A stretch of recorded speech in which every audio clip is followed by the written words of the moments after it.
அருட்பெருஞ்சோதி அருட்பெருஞ்சோதி தனிப்பெரும் கருணை அருட்பெருஞ்சோதி. எல்லா உயிர்களும் இன்புற்று வாழ்க, வள்ளல் மலரடி வாழ்க வாழ்க, கொல்லா விரதம் குவளை எல்லாம் ஓங்குக, நல்லோர் நினைத்த நலம் பெறுக, நன்றி நினைத்த எல்லோரும் வாழ்க இசைந்து. உலக மக்களே, அறிவார்ந்த அன்பர்களே, ஆண்மநேய ஒருமைப்பாடுடைய அன்பர்களே, அருட்பெருஞ்சோதி ஆண்டவருடைய திருவிளையாடல் எப்படியெல்லாம் இந்த பூலோகத்தில் நடந்தது என்பதையும், அருட்பெருஞ்சாண்டவர் தன் மகனை, தன் அருளால் பெற்றெடுத்த ஒரு ஆண்மகனை ஒரு தாயின் வழியாக எப்படி இந்த பூலோகத்திற்கு வருவிக்க செய்தார் என்பதையும், வல்லப்பெருமான் அவர்கள் ஏன் இந்த பூலோகத்திற்கு வருவிக்க விட்டார் என்ற விளக்கங்களையும் திருவருட்பாவின் பாடலின் மூலமாக நாம் பார்த்து கொண்டிருக்கிறோம். 1/1/1823 ஆண்டு தொடங்கிய திருவிளையாடல் 30/1/1874 இரவு 12 மணி வரையிலும் அருட்பெருஞ்சோதி ஆண்டவருடைய திருவிளையாடல் நடந்து கொண்டிருக்கிறது. இந்த 51 ஆண்டுகளை 8 ஆண்டுகளாக பிரித்து தன் மகனுக்கு எப்படியெல்லாம் அருளை கொடுத்தார் என்பதை தான் திருவருட்பாவிலிருந்து நாம் பார்த்து கொண்டிருக்கிறோம். அந்த வகையிலே நமது பிள்ளை பெருமானவர்கள் வருவிக்க உற்ற இடம் சிதம்பரம் அருகிலே மருதூர் என்ற கிராமத்திலே 5/10/1823 ஆண்டு ராமையா பிள்ளை சின்னையம்மர்களுடைய இல்லற வாழ்க்கையில் இறைவனுடைய மகனாக வருவிக்க உற்றார். அவர்களுக்கு ஏற்கனவே இல்லற வாழ்க்கையில் பிறந்த குழந்தைகள் 4 பேர் உண்டு. 2 ஆண் பிள்ளைகள், 2 பெண் பிள்ளைகள். 5ஆவதாக நமது பிள்ளை பெருமான் அவர்கள் இறைவனுடைய மகனாக ஒரு தாயின் கருவறையிலே இருந்து 9 மாதங்கள் 4 நாட்கள் இருந்து இந்த பூலோகத்திற்கு வருவிக்க உற்றார். இறைவன் வருவிக்க செய்தார், இவர் வருவிக்க உற்றார். இவர் இந்த மண்ணுலகை தொடும்போது பிரம்மன், திருமால், ருத்திரன், மகேஸ்வரன், சதாசிவம் போன்ற பதத்தலைவர்களும், இந்திரன் போன்ற தேவர்களும், முனிவர்களும், ரிஷிகளும் நமது பிள்ளை பெருமான் அவர்களை வரவேற்கிறார்கள். எங்களையெல்லாம் ஆளப்போகும் அருள் கடலே வாழ்க வாழ்க என்று வாழ்த்தி வரவேற்கிறார்கள். நமது பிள்ளை பெருமான் அவர்கள் வருவிக்க உற்றார். அந்த நிலையில் ஒரு தாயின் கருவறையிலே இருக்கும்போது இறைவனுடைய திருவிளையாடல் எப்படி நடந்தது என்பதை எல்லாம் பார்த்தோம். கருவறை இருட்டாக இருக்கிறது என்று கூறும்போது அருட்பெருஞ்சாண்டவர் தன் மகனுக்கு வழிகாட்டியதையும், தன் மகன் பசிக்கிறது என்று கருவறையிலிருந்து சொல்லும்போது அருட்பெருஞ்சாண்டவர் கருவறையிலே தன் மகனுக்கு அருளமுதம் ஊட்டியதையும், காற்று வரவில்லையே உடம்பு புழக்கமாக இருக்கிறதே தந்தையை என்று கூறும்போது அமுத காற்று வீசியதையும் எல்லாமே நாம் தெளிவாக பார்த்தோம். அதன் பிறகு 5 மாத குழந்தையாக இருக்கும்போது சிதம்பரத்திலே தன் மகனுக்கு வெட்ட வெளியாக காட்டியது, அருட்பெருஞ்சாண்டவர் தன்னுடைய சுயரூபத்தை வெட்ட வெளியாக காட்டிய நிலைகளை எல்லாம் நாம் பார்த்தோம். இதெல்லாம் இறைவனுடைய திருவிளையாடல். அதன் பிறகு ராமையா பிள்ளை அவர்கள் மருதூர் அருகிலே இருக்கின்ற பின்னலூர் என்ற கிராமத்திலே ராமலிங்கேஸ்வரர் என்ற ஒரு கோயில் இருக்கிறது. அதான் அந்த அவர்களுக்கு குலதெய்வம். அங்கே தனது மகனுக்கு, அதாவது இறைவனால் வருவிக்க உற்ற மகனுக்கு, அவங்களுக்கு தெரியாது இது இறைவனால் வருவிக்க உற்ற மகன் என்று அவங்களுக்கு தெரியாது. அவங்களுடைய இல்லற வாழ்க்கையில் பிறந்தவர், ஆனால் வருவிக்க உற்றவர். அவருக்கு ராமலிங்கம் என்று பெயரிடுகிறார்கள். அதன் பிறகு ராமையா பிள்ளை அவர்கள் காலமான உடனே சின்னையாமை அவர்கள் 5 குழந்தைகளை அழைத்து கொண்டு பொன்னேரி அருகில் இருக்கின்ற சின்னகாவனம் என்ற கிராமத்துக்கு செல்லுகிறார்கள். அங்கே சில காரணங்களால் தொடர்ந்து இருக்க முடியவில்லை. சென்னையிலே வந்து குடியேறுகிறார்கள். அங்கே அவர்கள் குடியேறிய பகுதி ஏழுகணர் பகுதியில் இருக்கின்ற வீரசாமி தெருவிலே குடியேறுகிறார்கள். நமது குழந்தை இறைவன் வளர்ந்து கொண்டிருக்கிறார். இது முன்னுரை. உலகியல் விளக்கங்கள் நிறைய உண்டு, அதுக்குள்ளே நம்ம போக வேண்டாம். திருவருட்பாவிலே வல்லற்பமானவர்கள் அவருடைய நிலை என்ன என்ப கூறியதையும் இறைவனுடைய திருவிளையாடலை மட்டும்தான் நம்ம பார்க்க போகிறோம். உலகியலிலே சொல்லப்பட்ட கதைகள் விளக்கங்கள்லாம் நிறையா இருக்குது, அதுக்குள்ளே நம்ம போக வேண்டாம். நமது குழந்தை இறைவன் வளர்ந்து கொண்டிருக்கிறார். அவர்கள் பள்ளியிலே சேர்க்க வேண்டிய காலம் வந்து விட்டது. இப்போ முதல் 8 என்ன ஆச்சு? அதாவது 1823 ஆண்டு வருவிக்க உற்றார். ஓராண்டுகள் அவங்க சின்னக்காவனத்திலேயும் இங்கேயும் வந்து நிற்கிறாங்க. இப்போ 1824 ஆண்டிலிருந்து 1840 ஆண்டுகள் வரை இந்த 16 ஆண்டுகளில் நமது பிள்ளை பெருமானுடைய நிலை என்ன, எப்படி அவருடைய நிலை இருந்தது, அருட்பெருஞ்சாண்டவர் எப்படியெல்லாம் திருவிளையாடல் செய்கிறார், அதை நம்ம பார்க்க போகிறோம். இப்போ 8 ஆண்டுகள் வரைக்கும் எந்த விதமான அருளும் கிடைக்கவில்லை. நமது குழந்தை இறைவனை பள்ளியில் சேர்க்கிறார்கள். பள்ளியிலே படிக்க முடியாதுன்னு வந்துடுறாரு. அப்போ ஒரு குழந்தை வந்து பள்ளிக்கூடத்தில் படிக்க முடியல வெளியே வந்துட்டா அந்த வீட்டில் எவ்வளவு பிரச்சனைகள் இருக்கும், அந்த குழந்தைக்கு எவ்வளவு இன்னல்கள் இடையூறுகள் இருக்குன்னு நமக்கு தெரியும். அந்த நிலையில் நமது குழந்தை இறைவன் பிள்ளை பெருமான் அவர்கள் இருந்து கொண்டிருக்கிறார். அருட்பெருஞ்சாண்டவர் தன் மகனுக்கு வைத்த பெயர் செல்வப்பிள்ளை. அதனால்தான் பிள்ளை பெருமான் என்று நான் கூறுவதுண்டு. அப்போ பிள்ளை பெருமான் அவர்கள் 8 ஆண்டுகள் முடிந்தவுடனே 9ஆவது ஆண்டு தொடங்குகிறது. அருட்பெருஞ்சாண்டவர் தன் மகன் முன் எழுந்தருளி இந்த பூலோகத்திற்கு வந்து எழுந்தருளி, மகனே, நீ என்னால் வருவிக்க விட்டவன் இந்த பூலோகத்திற்கு. சில காரியங்கள் உன்னால் நடக்க வேண்டியது இருப்பதால் உன்னை ஒரு தாயின் கருவறையிலிருந்து நான் கொண்டு வந்தேன் என்பது உனக்கு பின்னால் போக போக தெரியும். உனக்கு முன்பருவம் பின்பருவம் காட்டி உனக்கு அருள் செய்வேன் என்று கூறி மறைந்து விடுகிறார். தன் மகனுக்கு ஞானத்தை கொடுத்து விட்டு மறைந்து விடுகிறார். இப்போ நமது பிள்ளை பெருமானுக்கு வெறும் ஞானம் மட்டும்தான் கிடைச்சிருக்கும். பாடல்கள் பாடுகின்ற ஆற்றலை பெற்றுக்கொள்ளுகிறார். பிரபஞ்சத்தின் உண்மைகளை தெரிந்து கொள்ளுகிறார். மெஞ்ஞானம் என்பது இல்லை. மெஞ்ஞானம் எப்போ கிடைக்கும், எப்படி வாங்கினார் என்றதை இன்றைக்கி நம்ம பார்க்க போகிறோம். இப்போ இந்த நிலையில் இருக்கும்போது ஒன்றாம் ஆண்டில், அதாவது 9வது ஆண்டிலிருந்து 12 ஆண்டுகளுக்குள் எந்த விதமான அருளை பெற முடியவில்லை. 13வது ஆண்டில் அவர் திருவொற்றியூருக்கு செல்லுகிறார். தான் குடியிருந்த பகுதியிலிருந்து 13வது ஆண்டில் நமது குழந்தை இறைவன் கால் வலிக்க நடந்து திருவொற்றியூருக்கு செல்லுகிறார். தியாகராஜ பெருமானை வழிபடுவதற்காக சென்று கொண்டிருக்கிறார். அங்கே வந்து இவர் போகணும்னு போகலை, அவர் மனம் தூண்டுகிறது, போ சொல்லுது. அதாவது இறைவனுடைய திருவிளையாடல் நடக்குதுங்க. தன்னுடைய மகனை திருவொற்றியூருக்கு அழைத்து செல்கின்ற மனதிடம் சொல்லுகிறார், மனதை தூண்டி விடுகிறார். இவர் திருவொற்றியூருக்கு செல்லுகிறார். அங்கே போய் இறைவனை பற்றி, சிவபெருமானை பற்றி பாடுகிறார். இப்போ சிவபெருமான் தான் அவருக்கு இறைவன் தெரியும். சைவ சமயத்தின் தலைவனாகிய சிவபெருமானை ஏற்றுக்கொள்ளுகிறார். நமச்சிவாயா, சிவாய நம, ஓம் சிவாயா, சிவ சிவாய் என்று மந்திரங்களை சொல்லி இறைவனை வழிபட்டு கொண்டிருக்கிறார். சரியை கிரியை யோகம் என்ற 12 நிலைகளில் இருந்து கொண்டிருக்கிறார். திருவொற்றியூரிலே தியாகராஜ பெருமானை பற்றி பாடுகிறார். எந்த விதமான பலனும் இல்லை. அதன் பிறகு திருமுல்லை வாயில் செல்லுகிறார். இதற்குள் காலங்கள் உருண்டோடுகிறது. ஆண்டுகள் கடந்து செல்லுகின்றன. நம்ம திருவொற்றியூருக்கு போய் அருளை பெற முடியவில்லைன்னு சொல்லி திருமுல்லை வாயிலுக்கு போகிறார். அங்கே போய் இறைவனை பற்றி பாடுவார். அங்கே இருக்கிற சிவபெருமான் பேர் மாசிலாமணி.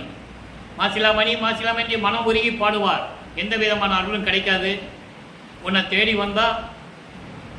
தேடி வந்தா ஏன் மகனே, ஏன் வந்த, கால் வலிக்குதா அப்படின்னு கூட நீ கேட்கறது இல்லை, ஊமை பாரி நின்றுட்டு இருக்கியே அப்படின்லாம் கேட்பார். அதன் பிறகு சில காலங்கள் கழித்து அங்கேயும் எந்த விதமான பலன் கிடைக்கவில்லை என்பதனால் திருவள்ளித்தாயம் என்ற ஒரு இடத்துக்கு செல்கிறார். திருவள்ளித்தாயம் அது வில்லிவாக்கம் பக்கத்தில், அங்கேருந்து ஒரு 15 கிலோமீட்டர் அப்படின்னு நினைக்கிறேன், அங்கே இருக்கு. அங்கேயே போய் சிவபெருமானை பற்றி வழிபடுவார். எந்த விதமான அருளும் கிடைக்கவில்லை.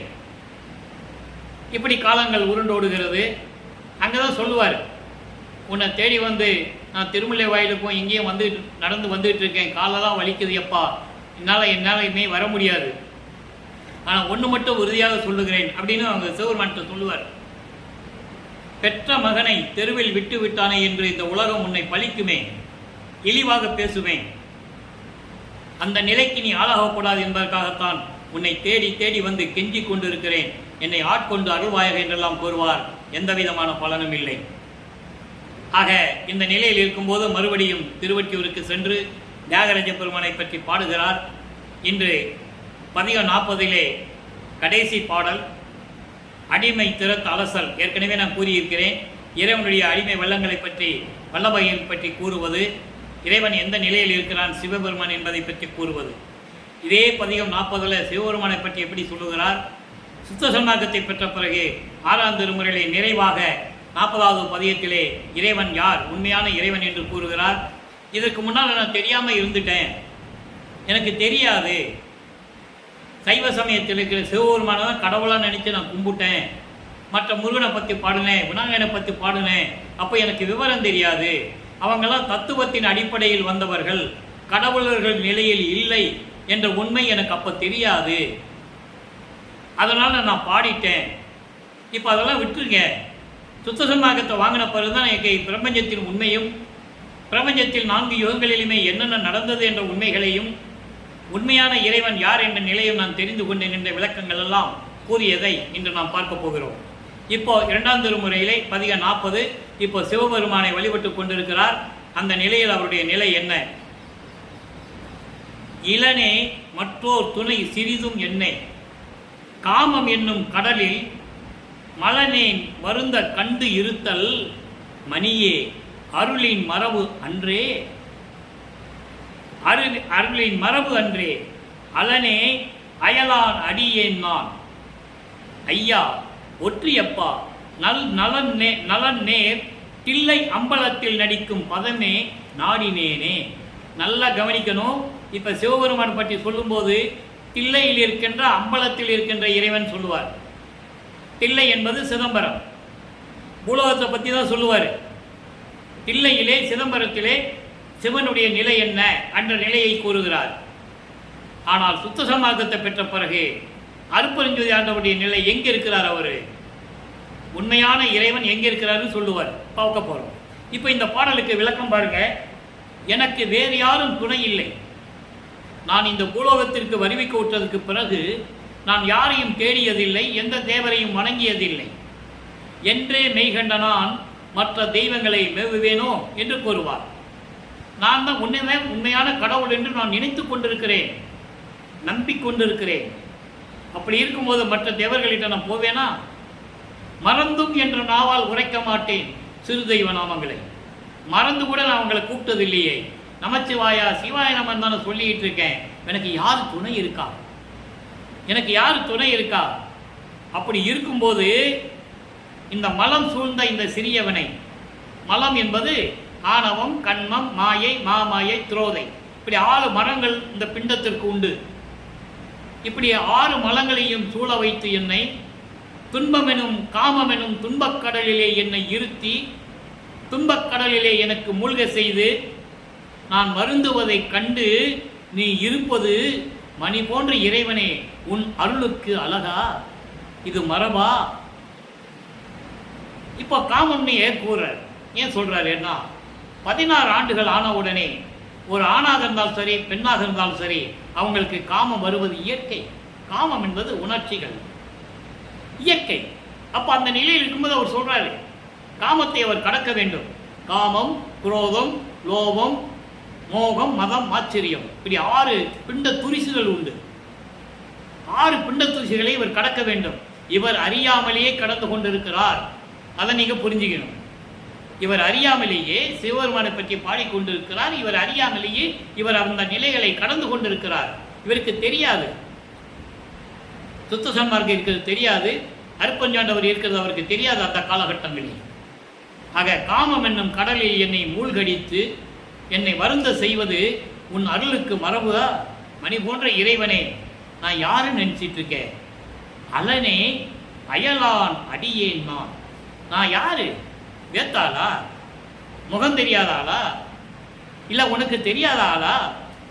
அப்படி இருக்கும்போது ஐயா ஒற்றியப்பா, ஒற்றியப்பா நல்ல நலனே தில்லை அம்பலத்தில் நடிக்கும் பதமே நாடினேனே.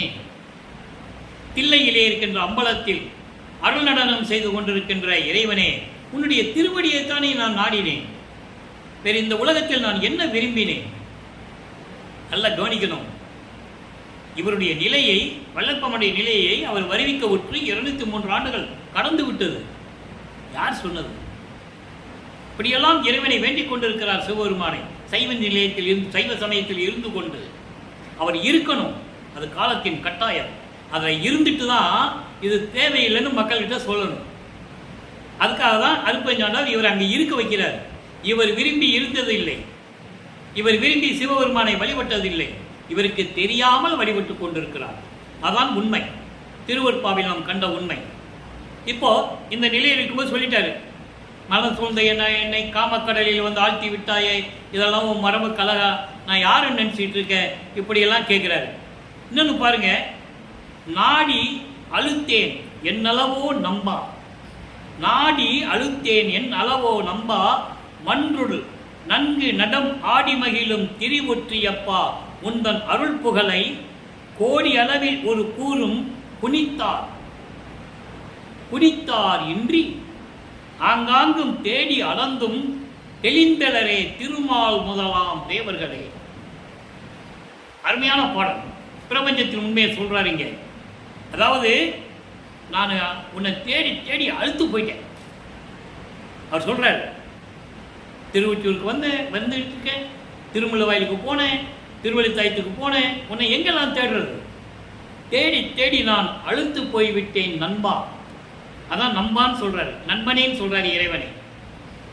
நண்பா, மன்றுள் நன்கு நடிக்கும் ஆடி மகிழும் திருவொற்றியூரப்பா, அம்பலத்திலே அருளடனம் செய்து கொண்டு ஆடி மகிழ்ந்து கொண்டிருக்கும் திருவொற்றியூரில் இருக்கின்ற அப்பா, உன்னுடைய அருட்புகழை கோடி அளவில் ஒரு கூறும் குனித்தார். அதாவது இந்த பூலோகத்தில் யாருமே 1,00,00,000 அளவுல ஒரு சிறு அளவு கூட, ஒரு கூறு, ஒரு சிறிய அளவு கூட உன் அருப்புகளை தெரிந்த அவர்கள் யாரும் இல்லை.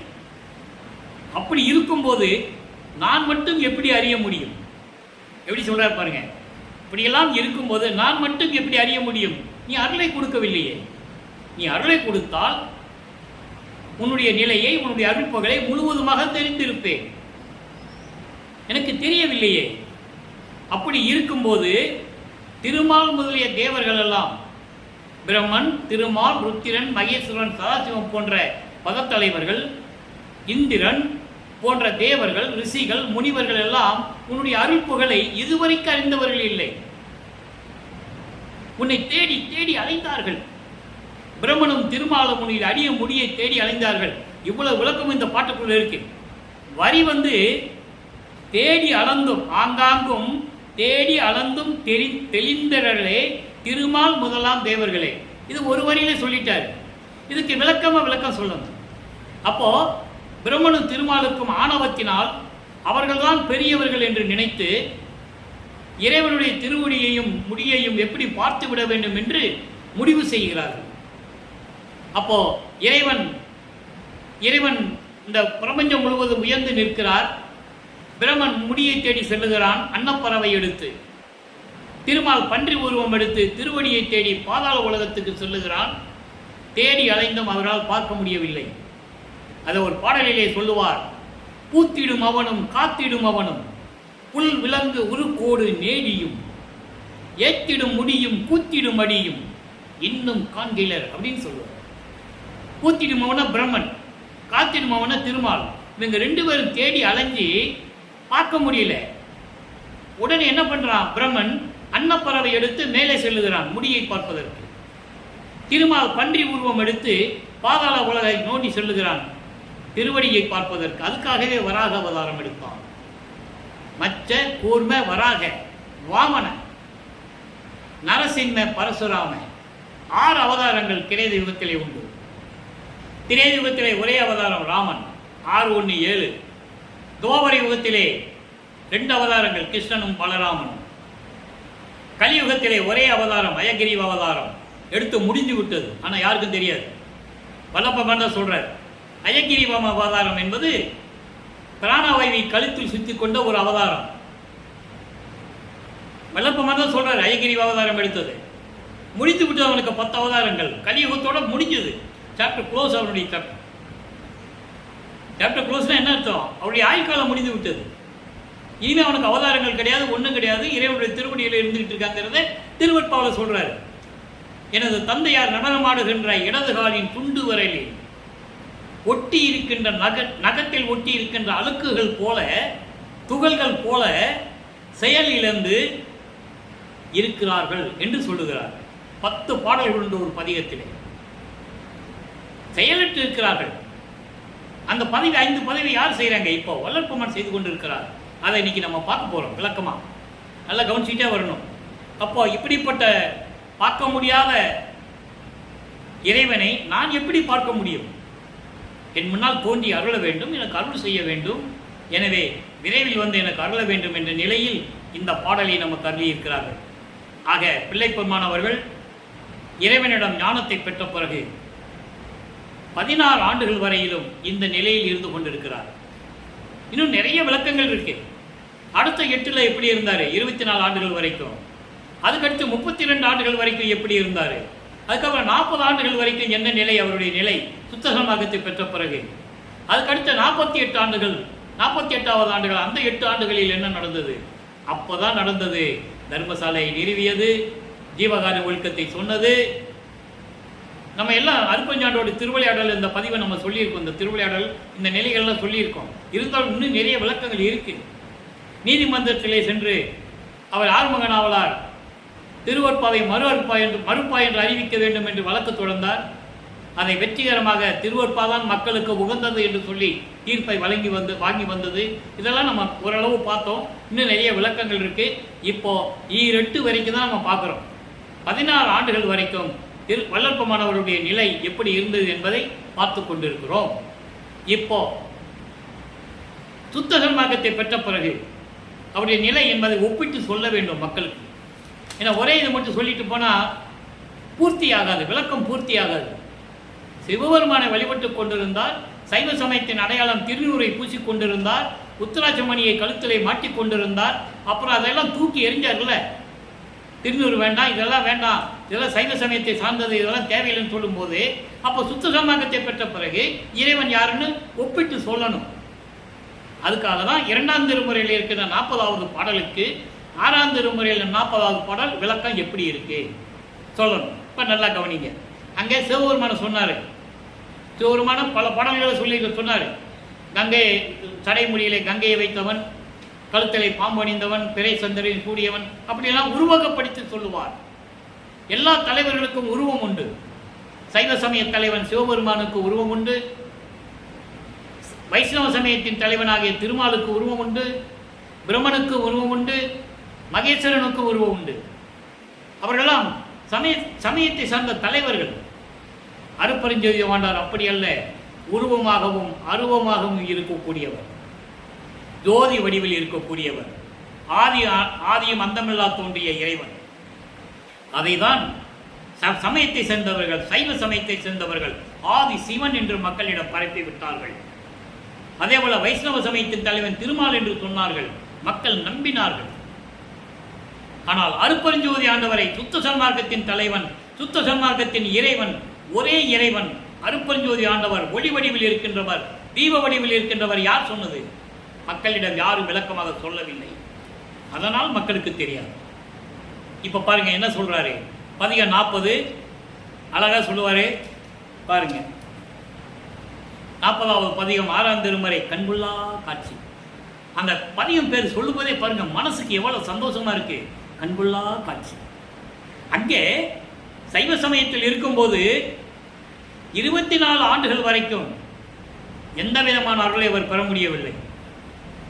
அந்த 24வது 8வது அதாவது 3வது எட்டினுடைய அடிப்படையில் 24வது ஆண்டு கடைசி நிலையில்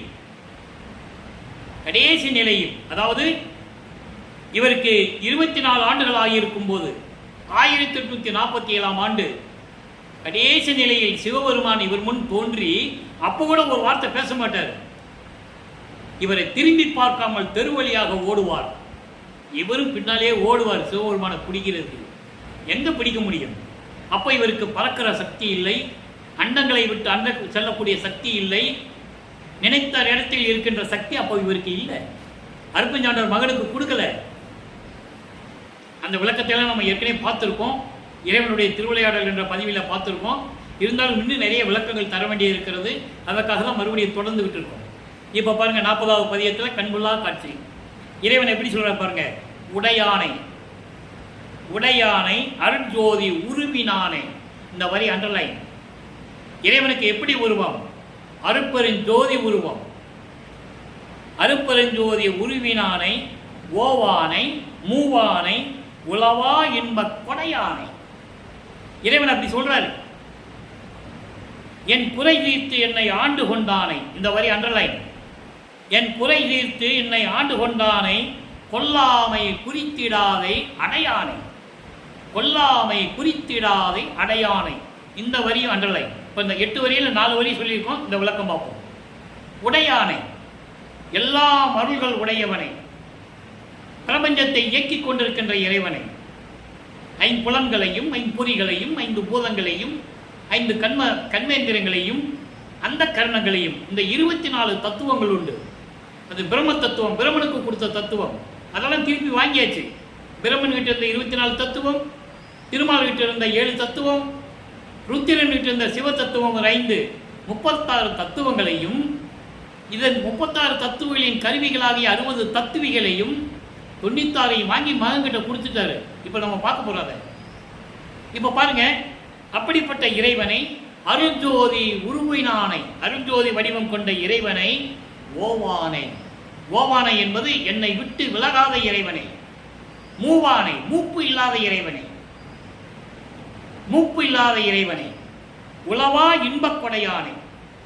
உளவா என்பது அழியாத, அழியாத என்பது நிலையாக இருக்கக்கூடிய, நிரந்தரமாக இருக்கக்கூடிய, பேரின்பத்தை கொண்ட இறைவனே, பேரின்பத்தை கொண்ட இறைவனே, அப்படிப்பட்ட பேரின்பத்தை எனக்கு கொடுத்த இறைவனே.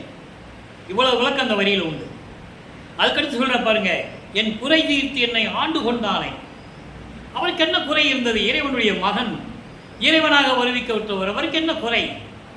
அந்த குறையை, என்ன குறையை சொல்லுகிறார் என்றால், சமயங்கள், மதங்கள், மார்க்கங்களுடைய நெறிகளை எல்லாம் நீக்கி அந்த குறைகளை எல்லாம் தீர்த்து என்னை ஆண்டு கொண்ட இறைவனே.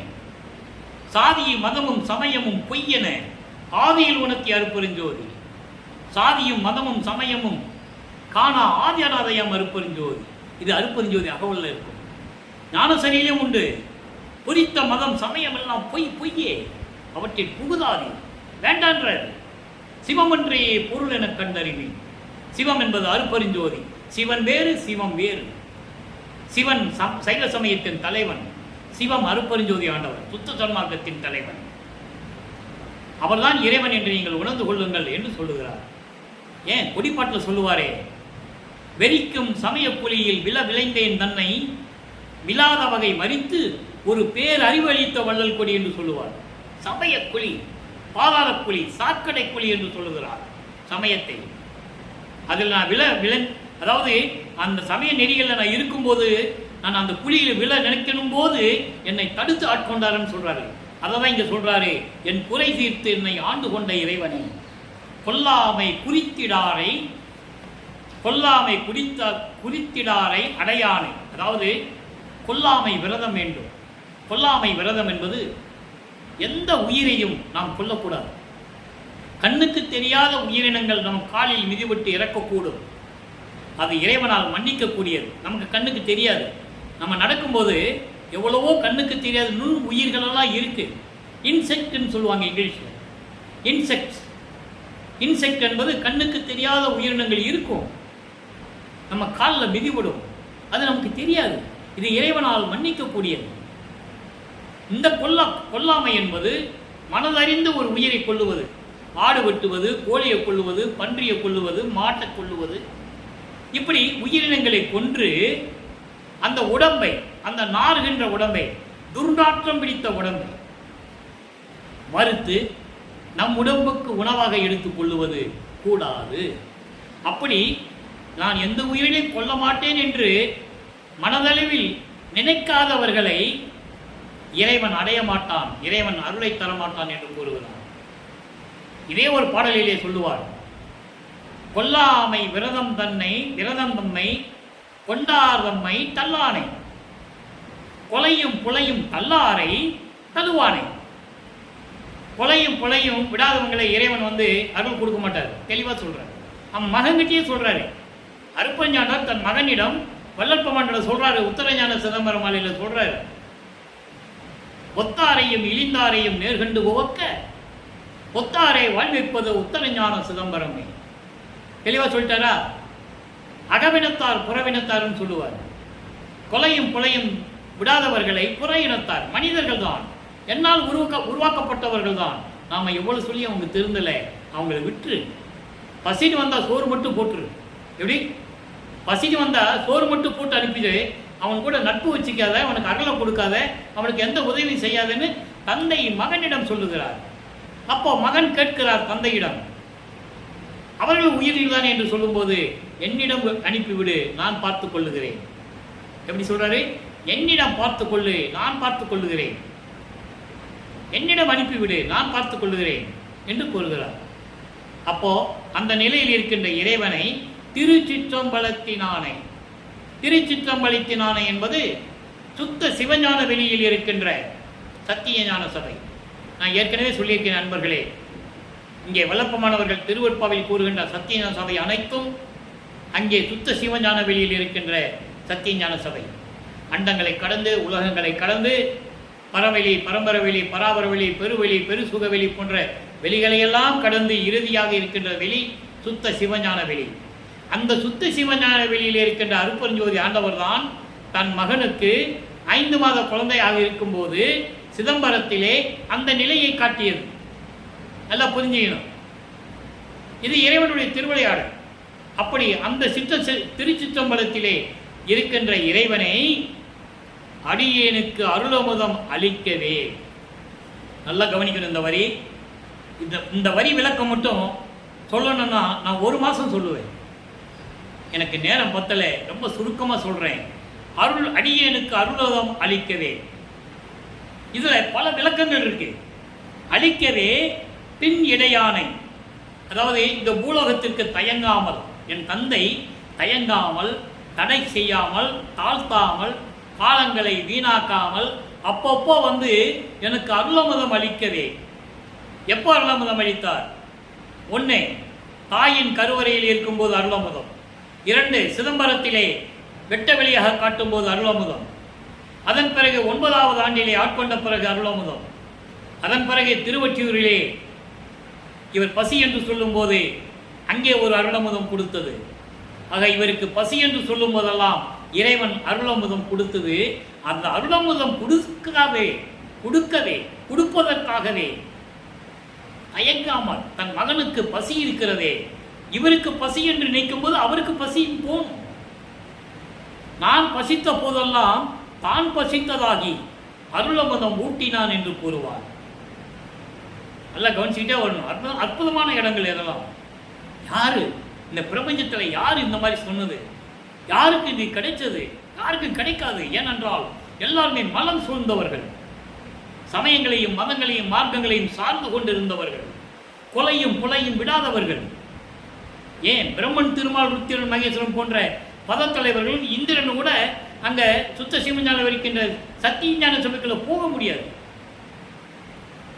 அந்த முதல் படியில் கூட கால் எடுத்து வைக்க முடியாது. 5 படிகள் உண்டு. அந்த விளக்கங்களை நம்ம ஏற்கனவே சொல்லியாச்சு. இப்போ நமக்கு நேரம் இல்லை.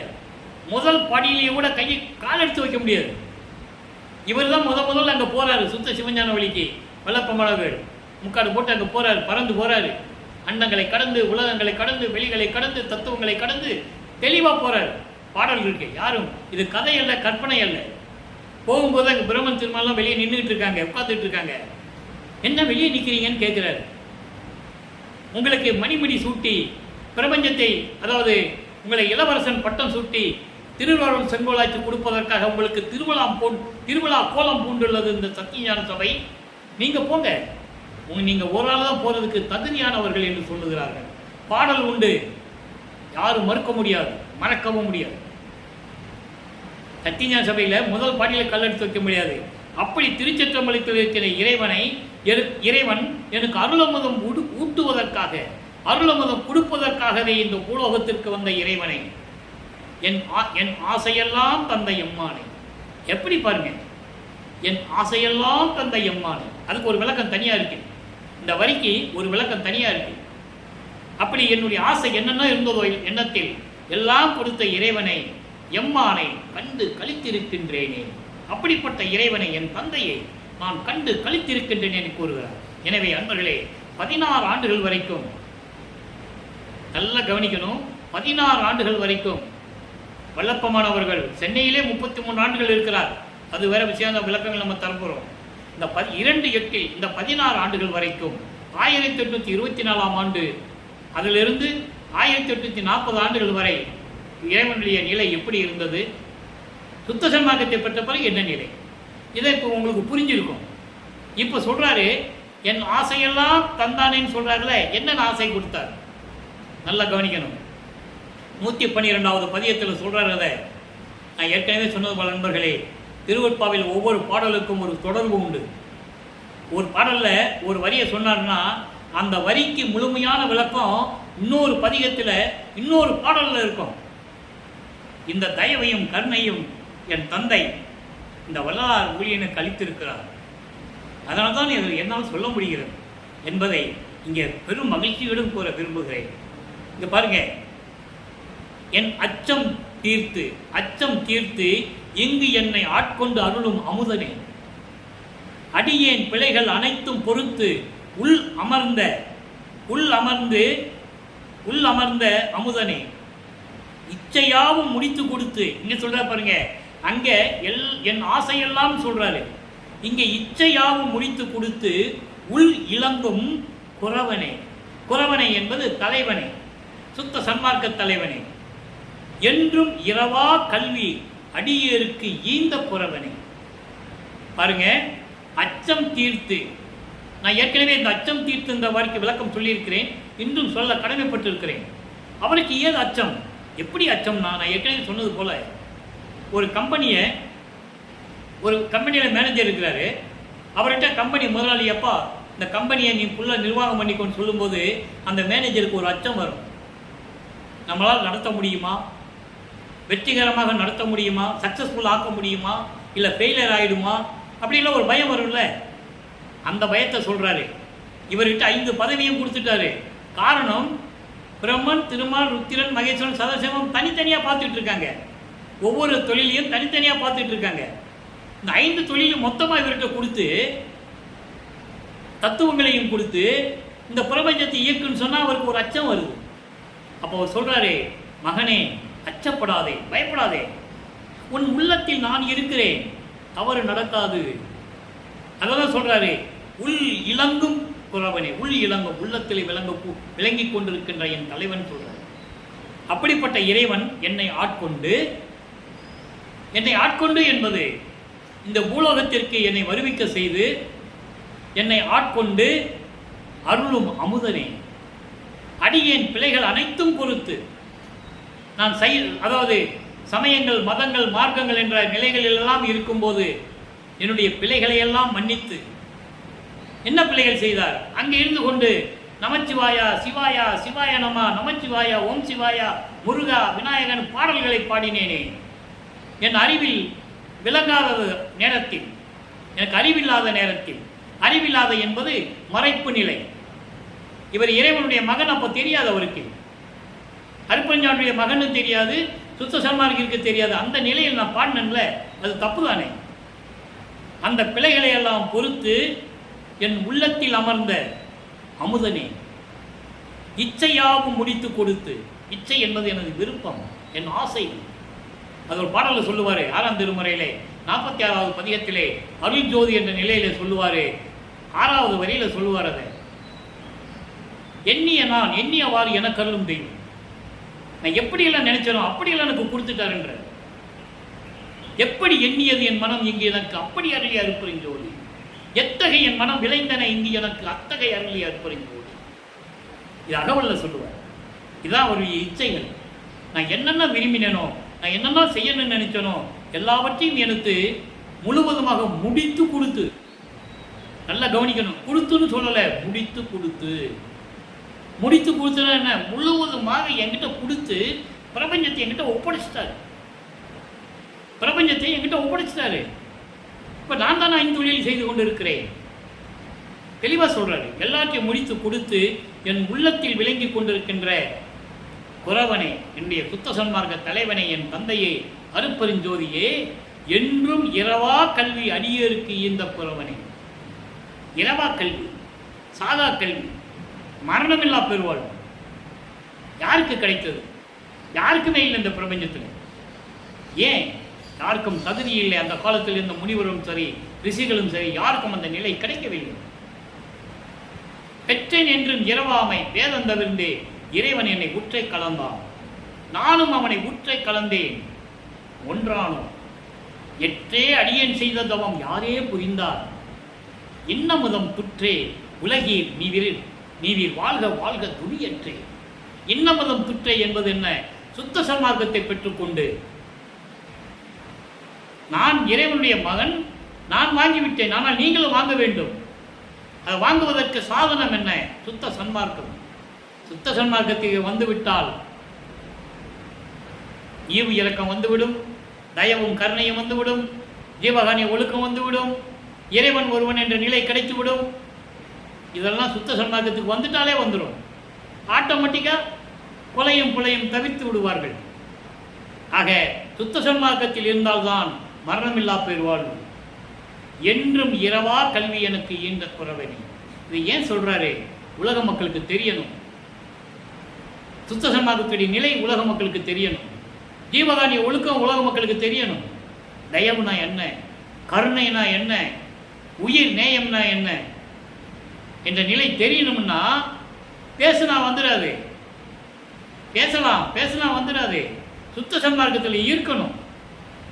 சுத்த சன்மார்க்கத்தில் இருந்தால் இது ஆட்டோமேட்டிக்காக தானாக வந்துவிடும். எனவே அன்பர்களே, சமயங்களுடைய நிலைகளையும் மதங்களுடைய நிலைகளையும் மார்க்கங்களுடைய நிலைகளையும் நீங்கள் அறிய வேண்டும். காரணம், இந்த பிரபஞ்சம் தோன்றும் போதே தோன்றிய 4 யுகங்களிலுமே தோன்றிய அத்தனையும் அழிந்து விட்டது. யுகங்கள் அழிந்தது. அந்தந்த யுகத்தில் தோன்றிய சமயங்கள், மதங்கள், மார்க்கங்கள் அழிந்தது. நம்ம இது ரெகுலராக பார்த்துட்டு இருக்கோம். எனவே நிலையாக இருக்கக்கூடிய இந்த சுத்த சன்மார்க்க காலத்தில், இந்த சதுர யுகத்தில், இந்த ஒளி யுகத்தில் உலக மக்களுக்காக இறைவன் அருளிய சுத்த சன்மார்க்கத்தை நீங்கள் பெற்றுக்கொண்டு அதில் இணைந்து இறைவன் ஒருவனே என்ற நிலையில் அந்த இறைவன் அருட்பெருஞ்சோதி ஆண்டவர், அவர் தீப வடிவில் ஒளி வடிவில் இருக்கிறார். அவரை வணங்கி அருட்பெருஞ்சோதி அருட்பெருஞ்சோதி தனிப்பெருங்கருணை அருட்பெருஞ்சோதி மகாமந்திரத்தை சொல்லி இறைவனுடைய அருளையும் செல்வங்களையெல்லாம் நீங்கள் பெற்றுக்கொண்டு நோயற்ற வாழ்வில், மரணமில்லா பெருவாழ்வில் நீங்கள் நீடூழி வாழ வேண்டும் என்று இறைவனுடைய தயவாலையும் கருணையாலையும் எனது தந்தை வல்லற்பம்மனுடைய ஆசி பெற்ற என்ற முறையில், இந்த வள்ளலார் ஊழியன் என்ற முறையில் உங்களை வாழ்த்தி வணங்கி விடைபெறுகிறேன். நன்றி, வணக்கம். அருட்பெருஞ்சோதி அருட்பெருஞ்சோதி தனிப்பெரும் கருணை அருட்பெருஞ்சோதி. தினமும் இறைவனுடைய திருவிளையாடல்கள் வரும், கண்டு மகிழ்ந்து இறைவன் அருளை பெற்றுக்கொள்வோம்.